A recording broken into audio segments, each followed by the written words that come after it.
The colonial costumes of the period denoted usually the regiment or the style of life or the nationality of the people.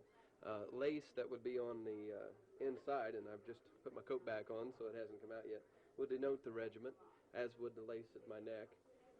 Blue was used by both the French and the Americans, since the Americans during the Revolutionary period got most of the uniforms from the French, as well as most of the arms and the ammunition for that war.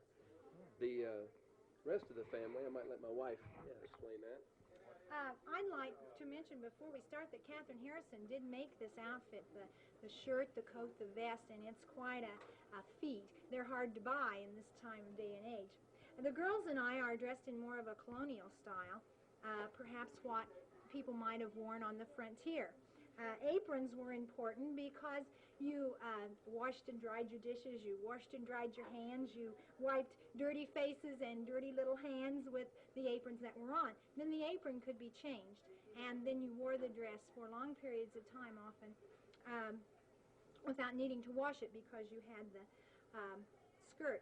What I'm wearing on my hat is called a dust hat or a mob cap, and I had always thought that they were called a mop cap and that people were just mispronouncing it, but it really comes from England and Ranelagh Market, where the ladies who worked there wore this kind of hat, and so eventually it was adopted, and any kind of hat that was cotton and styled somewhat like this was called a mob cap because the mob of people there wore this kind of thing.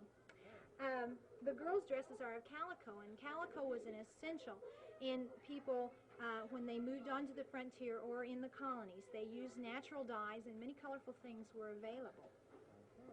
Okay, what's your name? Rosellen. Rosellen, and what's your name? Amber. Okay, you're mighty cute in those outfits.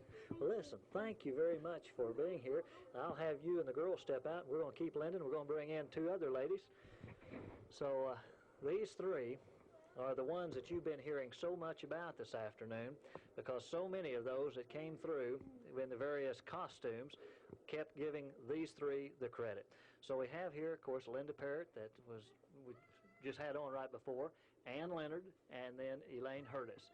And like I said, we've heard a lot of praise for you gals here as we've interviewed various people. Let me ask you, Ann, did you think it would be this type of turnout? No, really, and I'm just really happy about that. I'm really surprised. I'm really glad that people did turn out for it, you know, because we wanted to do something sort of different for the people of Clay City for the centennial. So we're really proud that they did turn out for it. Elaine, about how many, we've heard some rumors here, but about how many different costumes were there? Do you know? At one time, I think it was 130, and we possibly added a few more. Last count we had was 100, so it has really gotten more. Okay, you had the job out there then of telling about all of these, and of course we didn't get to tape all of it inside. Tell us what the program inside was all about. Well, when the three of us were trying to decide what kinds of things we were going to pick and what kinds of clothes we could accumulate, which is a problem in the beginning because clothes don't last like furniture and things of that order. So we tried to decide what things in the world around us dictated what we wore in Clay City, such as war and depression and those kind of things. Then we tried to think about what we were doing in Clay City and what things were available. And so we tried to take what was here and what was happening in the world 125 years ago and put all those things together. Then you came up, what, every decade and had the various clothes, is that right? Yes, and the wedding section I thought was lovely, and the world conflict section where we found uniforms with trouble, I might add. It wasn't really as easy as we thought it might be, but we had a uniform from World War I and two from World War II and two from Vietnam, and that was kind of a stirring part of the program, I thought. We got to have most of those, if not all of those, uniforms here. Now we missed out on the wedding gowns. They must have went out another door or something. We didn't catch them. I wish we'd have had that. But Ann, could you tell us some interesting story about getting some of these clothes? Did you have any interesting situations in locating some of the costumes that you had? Well, yes, we did have. I spent some time in some people's attics. I think Elaine even had to crawl up into a lady's attic and get some things. Yes, on her noon hour even. But really, in general, people were really good about, you know, telling us about some clothes or some costumes that they had, you know, and so we just went to their house and started going through their closets or whatever, you know, like that. But, you we really had pretty easy trying to find the things, really. So, Tell me, Elaine, have you got any idea how many hours you three put in on this? Could you even venture a guess? I hope tonight will be the first time I've been in bed before 3 o'clock for the last 2 weeks.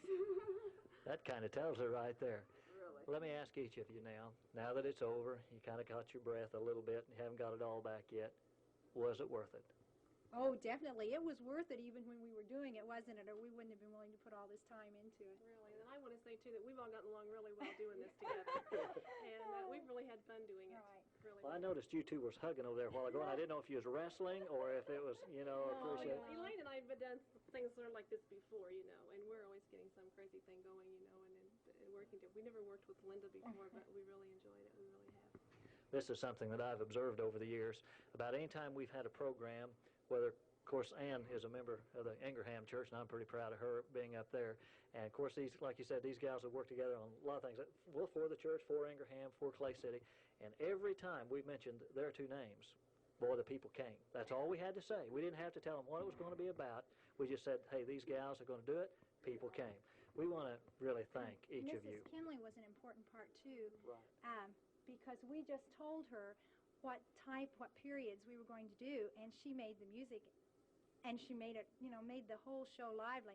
In fact, at one point, someone said, play the Lone Ranger, or play this, do you have the music for it? And she said, well, I just have to sit and think, and then eventually I just play it. And it was mostly, a lot of it was just renditions of her own, so that made it special.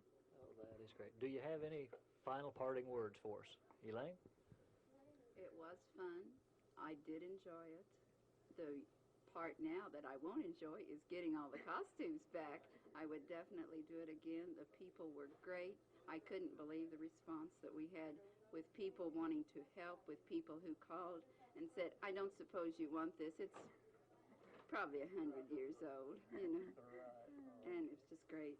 Okay, Ann, you got anything? Well, I just like to take this time. I didn't get to thank all the people that modeled in the show, but I'd just like to take this time to, maybe they'll watch this, and like to say, just to thank all of them who helped with this in any way.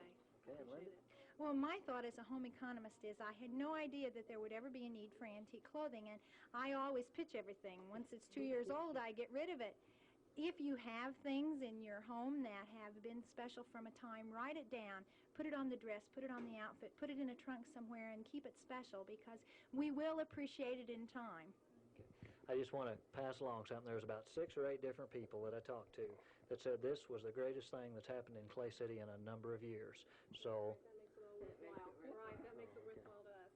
okay, again, Elaine Hurtis, Ann Leonard, and then Linda Parrott, the 3 that were in charge of this really outstanding style show this evening here at the Clay City Grade School. Thank you, ladies, very much.